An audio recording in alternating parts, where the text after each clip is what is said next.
예전에 제가 전도사 때, 교육 전도사 때요.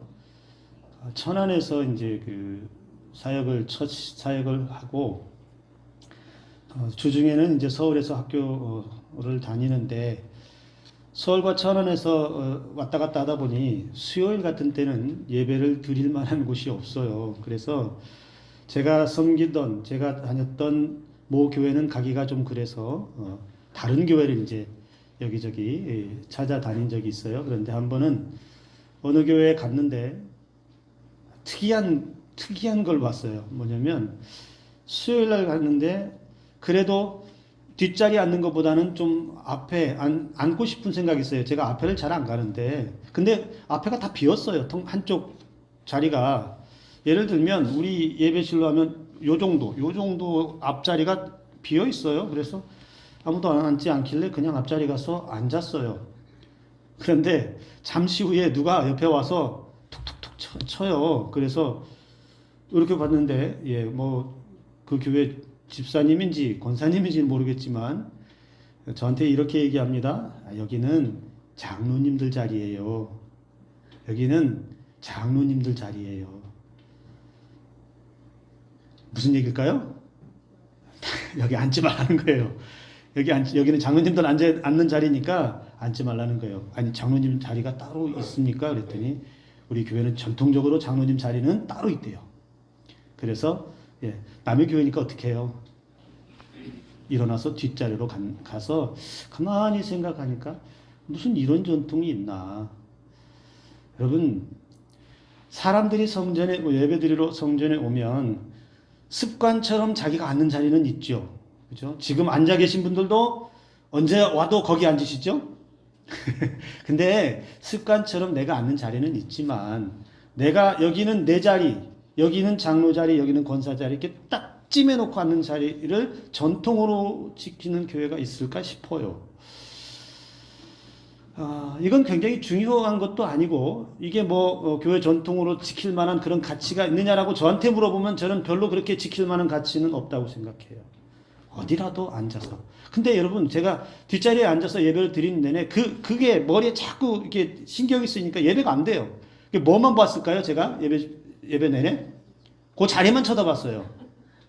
그 자리만 유심히 쳐다봤는데 누가 앉나 봤더니 정말로 장로님 몇 분이 앉으시더라고요. 그런데 참 기가 막힌 건 오랫동안 전통을 지켰다는데 그 장로님들이 앉으셔서 죄송해요. 그 교회가 어느 교회인지는 여러분 모르시니까 앉으셔서 뭐 하시느냐? 목사님 말씀이 맞아요. 다 이러고 있어요, 이러고.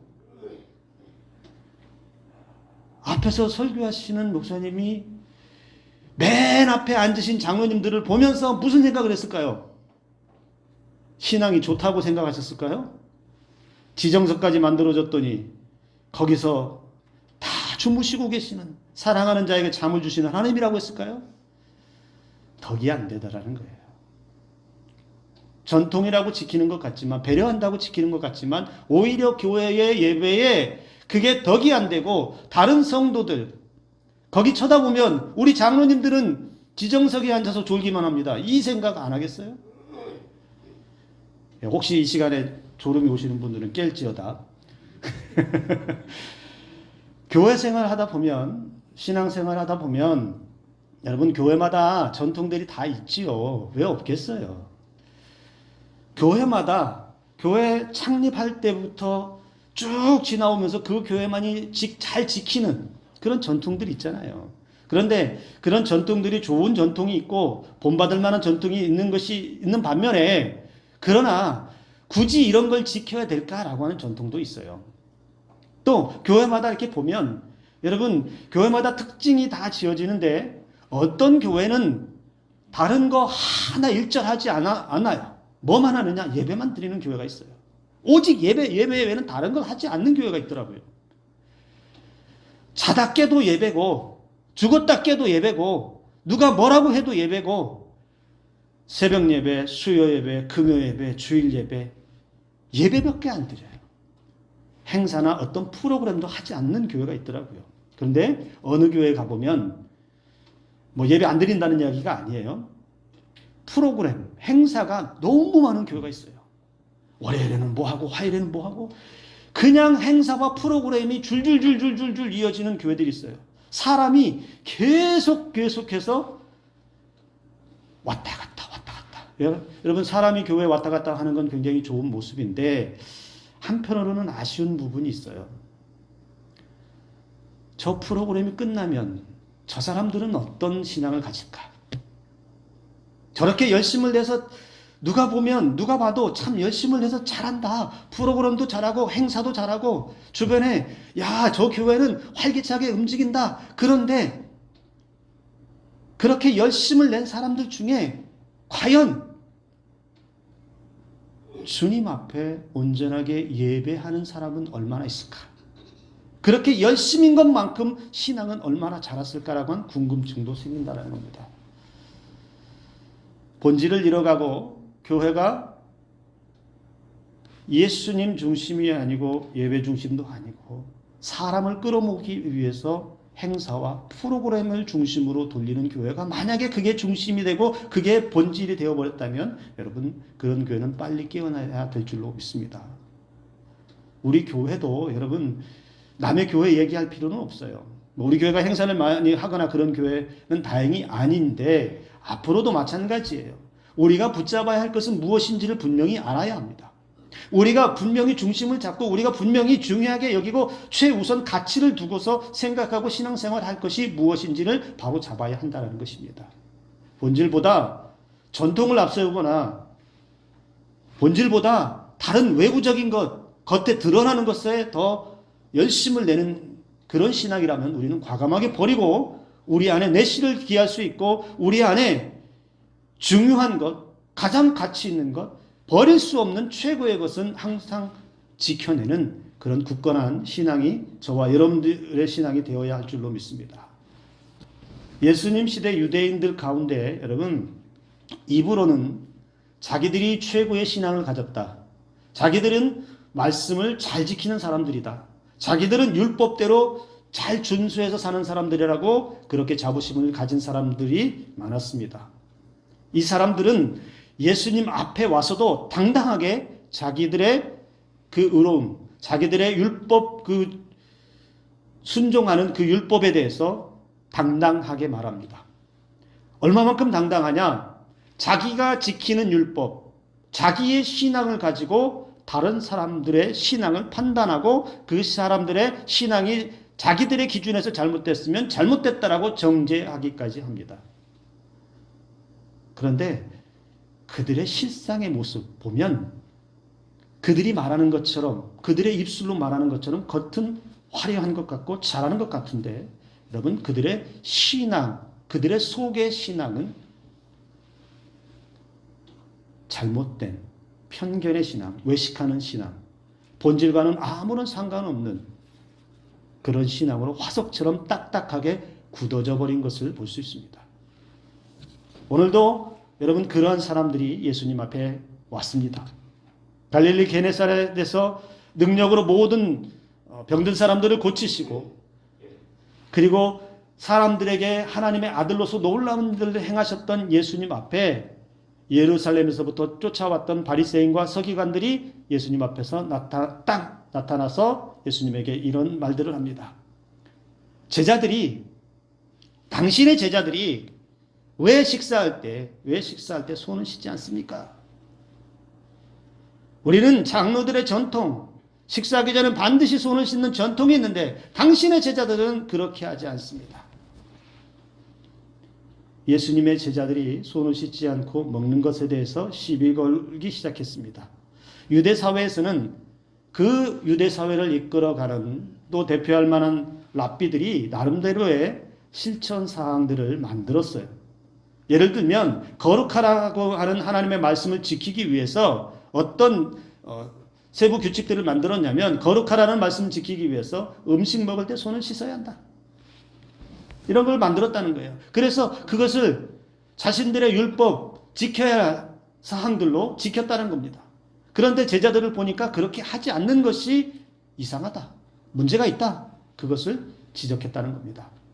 손 씻는 행위를 종교 규례로 만들어서 행하지 않는 사람들은 이렇게 정죄하는 결과를 가져왔다는 것이죠. 한마디로 여러분 제자들을 향해서 바리새인과 서기관들이 말하고자 하는 게 뭡니까? 왜 예수님 앞에 이런 얘기했습니까? 당신 제자들 더럽습니다. 당신 제자들 정결하지 못합니다. 당신의 가르침을 받는 제자들이 왜 이렇게 율법의 규례도 안 지키고 장로들의 전통도 지키지 않고 더럽게 행합니까? 정결하지 못하게 그렇게 행합니까? 라고 시비 거는 거예요. 자신들은 전통을 잘 지켰고 손도 잘 씻었고 우리는 이 정도 합니다. 우리는 이 정도 합니다. 우리는 정결합니다. 우리는 율법 앞에 깨끗합니다. 예수님 앞에 뭐예요? 제자들은 정죄하고 자신들은 잘한다고 자부심을 가지고 딱 이렇게 교만하게 목을 쳐들고 있어요. 왜 이런 현상이 일어날까요? 왜? 여러분 이미 14장에서 마태복음 14장의 내용을 보면 어떤 일들이 일어났어요? 오병이어 기적이 일어났습니다. 게네사렛 땅에서 병자도 고쳤어요. 많은 이적들을 행한 것을 이 바리새인과 서기관들이 몰랐을까요? 알았어요. 본 사람도 있어요. 그런데 이 사람들에게는 본질인 예수님은 보이지 않는 거예요. 예수님이 그 정도의 능력을 가지신 분이고 그런 일을 행하셨으면 누구를 바라봐야 돼요? 예수님을 바라봐야죠. 야! 그 예수라고 하는 사람이 정말 놀랍구나. 도대체 어떤 분인지 나도 그분에 대해서 궁금하다. 나 그분에 대해서 더 알고 싶다라고 하는 그런 열망이 생겨야 되는데 그게 아니라 예수님 자체는 보지 못하고 뭐 삐딱한 거 없는지 뭐 잘못된 거 없는지 뭐 흠잡을 거 없는지 딱 보니까 제자들이 그 가르침을 받고 따라다니는 제자들이 손 씻지 않는 걸 딱 보니까 그게 이제 책 잡을 일이 됐다는 것이죠. 여러분 신앙생활 하면서 중요한 것이 여기 하나가 발견됩니다. 우리 신앙생활에서 예수님을 온전하게 바라보지 못하면 예수님이 내게 행하신 그 은혜들을 온전하게 기억하지 못하면 하나님의 아들 독생자 예수 그리스도를 온전한 믿음으로 바라보지 못하면 예수님이 아닌 다른 것에 집중하면서 다른 것 때문에 예수를 놓쳐버리는 우를 범한다는 겁니다. 오늘 저와 여러분들에게는 다른 것 때문에 예수님을 놓치지 않기를 주님의 이름으로 축복합니다. 예수님이 이 바리새인과 서기관들의 말을 듣고 그들의 주장에 맞서서 그 사람들을 향해 질타합니다. 장로들의 전통 도리어 그 전통 때문에 너희들은 율법을 오히려 위반하고 있다. 하나님의 뜻을 거스르고 있다라고 지적합니다. 그래서 너희들 스스로는 깨끗하다고 정결하다고 제자들은 더럽다고 그러나 너희들이 얼마나 악한지 한번 볼래? 하나님의 말씀에 따라서 이웃들을 사랑하기보다는 정죄하기 좋아하고 그것들을 자신들의 권세와 자신들의 이익을 챙기기 위해서 혈안이 되어 있는 너희들의 민낯을 한번 볼래? 예수님은 예를 들어서 말합니다. 5절 6절 계속해서 보면 여러분 이게요 다른 복음서에서는 이 규례를 뭐라고 얘기하냐면 고르반이라고 하는 규례가 있습니다. 뭐냐면 여러분 부모를 섬기고 공경하는 것이 율법에 있습니까 없습니까? 구약의 율법에 있죠. 부모를 공경하라고. 그런데 이 사람들은 무슨 생각을 하느냐? 부모를 공경하라는 계명을 어겼다는 건데 어떻게 어겼습니까? 하나님을 섬기는 것이 부모님을 섬기는 것보다 우선하기 때문에 하나님 섬기는 것이 먼저이기 때문에 나는 내 재산을 다해서 내 재산을 다 하나님께 드렸다.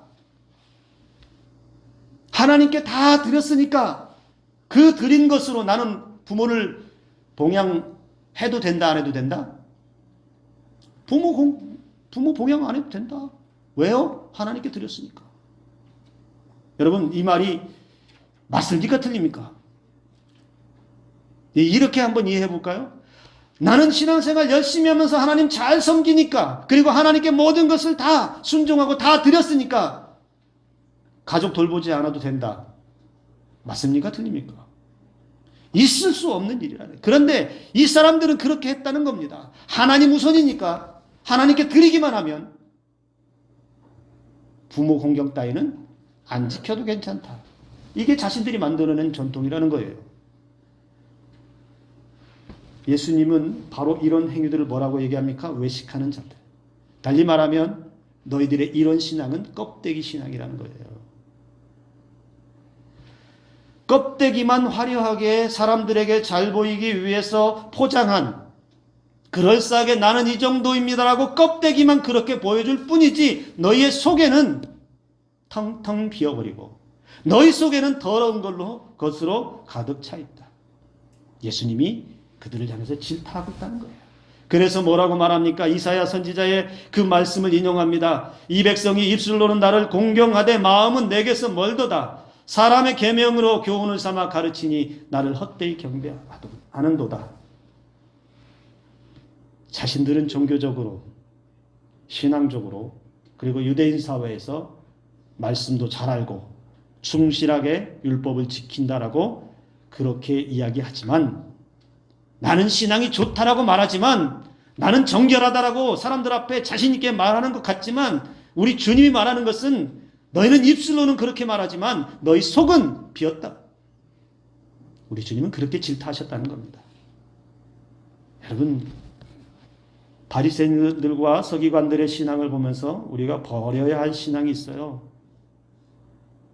깨끗한 척, 신앙 좋은 척, 아는 척, 잘난 척 버릴 수 있어야 합니다. 아는 척보다 중요한 것은 실제로 알아야 됩니다. 누구를요? 예수님에 대해서. 잘나고 있는 척보다는 겸손하게 주님의 은혜 앞에 엎드릴 수 있어야 돼요. 그 주님의 은혜를 마음에 품을 수 있어야 합니다. 신앙이 좋은 척이 아니고 깨끗한 척이 아니라 내 속사람이 아무도 보지 않고 아무도 모른다 하여도 실제로 깨끗한 것이 중요한 것이죠. 실제로 정결한 것이 중요한 것이죠. 그러니 제자들이 손 씻지 않는다라고 해서 그 씻지 않는 행위 자체를 더럽다, 정결하지 못하다고 질타할 것이 아니라 바리새인과 서기관들과 같은 껍데기만 화려한 사람들에게 말하는 건 뭐냐? 너희 속부터, 너희 마음부터 깨끗해라. 이렇게 우리 주님은 말씀하고 있다는 것입니다. 그렇게 깨끗한 척하는 그 사람들에게 우리 주님이 다시 강력하게 말합니다. 11절의 말씀에 입으로 들어가는 것이 사람을 더럽게 하는 것이 아니라 입에서 나오는 그것이 사람을 더럽게 하는 것이다. 18절에서 20절까지는 또 말씀합니다. 입에서 나오는 것들은 마음에서 나오나니 이것이야말로 사람을 더럽게 하느니라. 마음에서 나오는 것은 악한 생각과 살인과 간음과 음란과 도둑질과 거짓 증언과 비방이니 이런 것들이 사람을 더럽게 하는 것이요 씻지 않은 손으로 먹는 것은 사람을 더럽게 하지 못하느니라. 예수님이 그들에게 이렇게 말씀하셨다는 얘기는 이게 한마디로 압축해서는 이렇게 말할 수 있어요. 너희가 더 더럽다. 너희가 손 씻지 않고 먹는 제자들보다 너희 속사람은 더 더럽다. 이렇게 말씀하시는 거예요.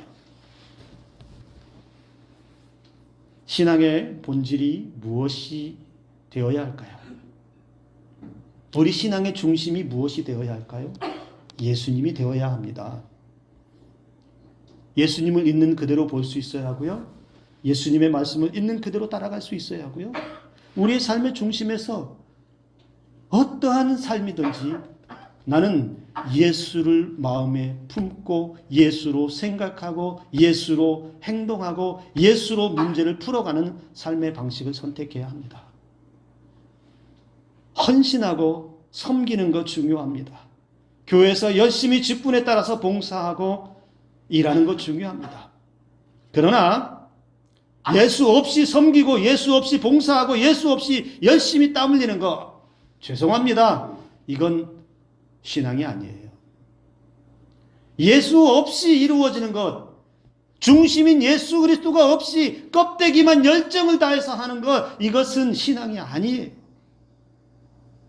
보잘것 없어 보여도 겉에는 화려하지 않아도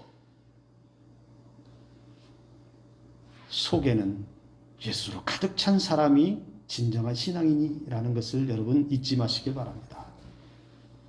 예배 자리에 나와도 마찬가지예요. 예수의 마음을 마음에 품고 이 자리에 앉아있지 않으면 예배가 무슨 의미가 있습니까? 지금 여러분들 마음속에 예수 그리스도의 은혜가 없이 예배를 드리고 예수 그리스도의 은혜 없이 말씀을 듣고 그냥 시간 지나면 끝나면 집에 가는 그 예배 자리로만 반복된다면 우리의 예배가 무슨 의미가 있어요? 우리가 주일날 와서 예배를 왜 드립니까? 예수 그리스도의 그 은혜를 담고자 하는 것, 나를 구원하신 그 은혜를 담아서 내가 예수의 사람으로서 살고자 하는 그 소망들이 있지 않습니까? 그런데 우리가 매주일 또 매일 새벽 또 수요일에 나올 때마다 예수 없이 왔다가 예수 없이 그냥 나가버리면 우리는 어쩌면 껍데기만 신앙인으로 남아 있을지도 모릅니다. 예수님 말씀보다 앞선 것이 있어서는 안 됩니다. 내 마음속에 예수님의 말씀보다 더 들어와야 할 것이, 더 중요한 것이 없습니다. 비본질적인 것. 제가 예전에 그런 광경을 본 적이 있어요. 수련회 가는데 여러분, 수련회 가면 꼭 하는 게 하나가 있어요. 뭐냐면 고기 파티를 하잖아요. 바베큐 파티. 불을 피워서. 근데 여러분, 제가 한번 물어볼게요. 고기 좋아하시는 분 한번 대답해 보세요. 숯불에다 구워 먹는 고기가 맛있습니까? 전기 후라이팬에다 구워 먹는 게 맛있습니까? 네? 다 맛있어요? 근데 왜 싸워요? 숯불에다 구우면 어떻고 전기 후라이팬에다 구우면 어때? 왜 그거 갖고 싸워요? 그런 광경을 본 적이 있어요. 여러분, 수련회든 예배든 본질은 뭐예요? 내가 예수님께 가는 것이고 수련회를 통해서 하나님의 은혜를 만나는 것, 여기에 더 힘을 쏟아야 하고 여기에 더 열정을 보여야 되지. 수련회 가서 고기 파티 하는데 숯불을 필 거냐, 더워 죽겠는데 불을 왜 피냐? 그래도 불을 피워야지. 이런 것 가지고 논쟁하고 싸우고 서로 마음 상해서 틀어져서는 되겠습니까? 중심에서 벗어났다는 거예요. 본질이 예수님이 날아가 버렸어요. 고기 때문에.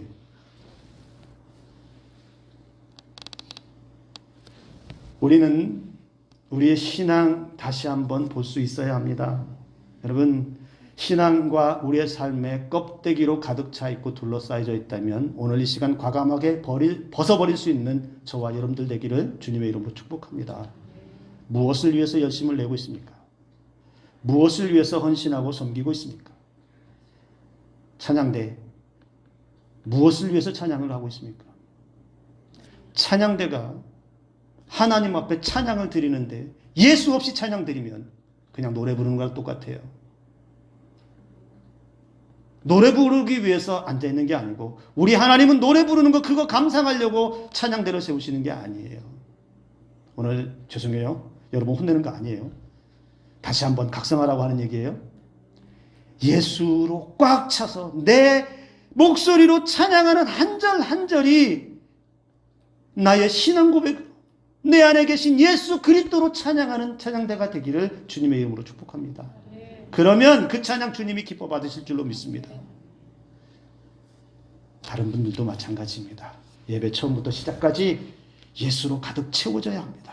내 속에 다른 것 들어오지 못하도록, 다른 것으로 포장해서 신앙 좋은 척 만드는 것이 아니라 그냥 나도 모르게 예수로 채워져서 내가 말하지 않아도, 내가 보여주지 않아도 나에게서 예수가 흘러나오는, 나에게서 예수의 은혜가 흘러넘치는 그러한 삶이 되기를 간절히 소망합니다. 껍데기는 아무리 덮어 씌우고 가릴수록 나를 불편하게 할 뿐입니다. 아무리 뒤집어 쓰고 아무리 껍데기를 좋은 화려한 것으로 나를 포장하고 덮어도 그것은 그냥 쓰레기일 뿐입니다. 제가 초등학교 때요, 무서워했던 사람이 있어요. 여러분 웅수라고 아세요? 모르시죠? 거지예요, 거지. 이름이 웅수예요, 웅수. 근데 이분이 제가 어렸을 때 기억에 키가 되게 커요. 어려서 봤으니까 더 커 보이는데 이분이 키도 큰 데다가 시커먼 코트 같은 것, 긴 것을 항상 이렇게 걸쳐요. 1년 365일.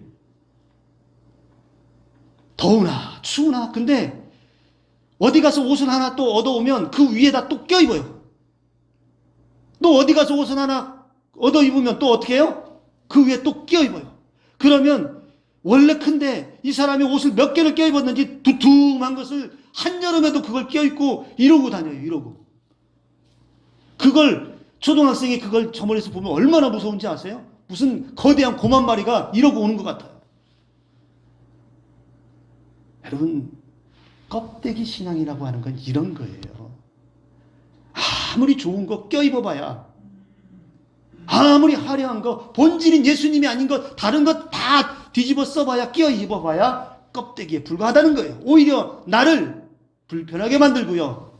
그것뿐만 아니라 다른 사람들도 불편하고 어렵게 만든다는 사실이에요. 오늘 저와 여러분들에게 껍데기를 주워 입지 않고 본질인 예수 그리스도를 담을 수 있기를 간절히 소망합니다. 손칼국수의 본질이 뭐죠? 여러분, 손칼국수의 본질을 손과 칼이라고 말하는 사람이 있으면 바보예요. 야, 이 칼국수는, 이 손칼국수는 손하고 칼이 안 들어갔으니까 맛이 없다. 이건 바보지요. 제가 왜 이 어리석은 이야기를 할까요? 교회에 와서 신앙생활하면서 다른 이야기 하지 말라는 거예요. 예수만 말하세요. 예수로 생각하세요. 예수로 사세요. 예수로. 예배 드릴 때도 예수로. 헌신하고 구제할 때도 예수로.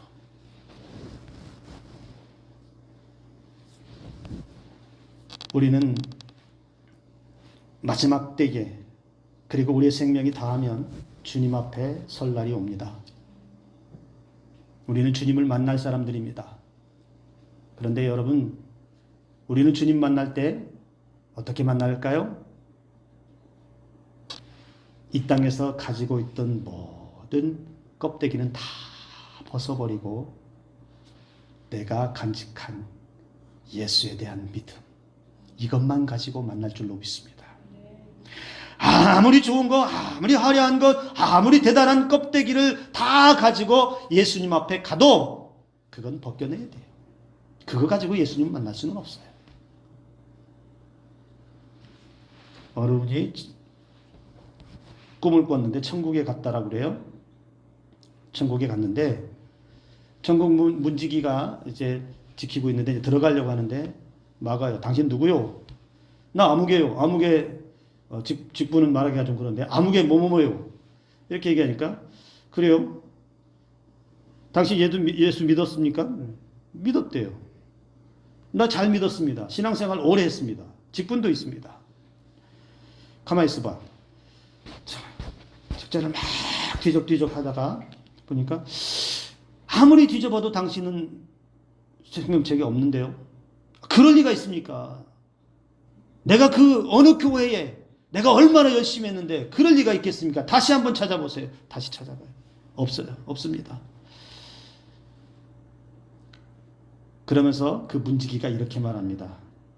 당신에게는 한평생 돈만 남아있고 명예만 남아있고 남들에게 보이고자 하는 열정만 남아있고 당신에게는 예수는 없었네요. 당신에게는 예수는 없었네요.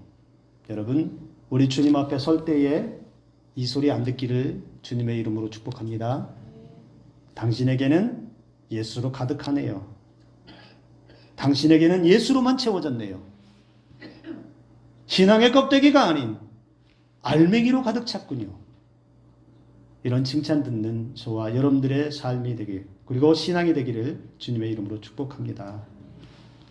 중학교 2학년, 3학년 될 때에 어떤 아이가요, 초등학교 때는 몰랐는데 그런 일이 없었는데 중학생 되더니 조금씩 변해가요. 사춘기가 왔던 것 같아요. 근데 중학교로 올라가더니 무슨 일을 하냐면 하얀 백바지에다가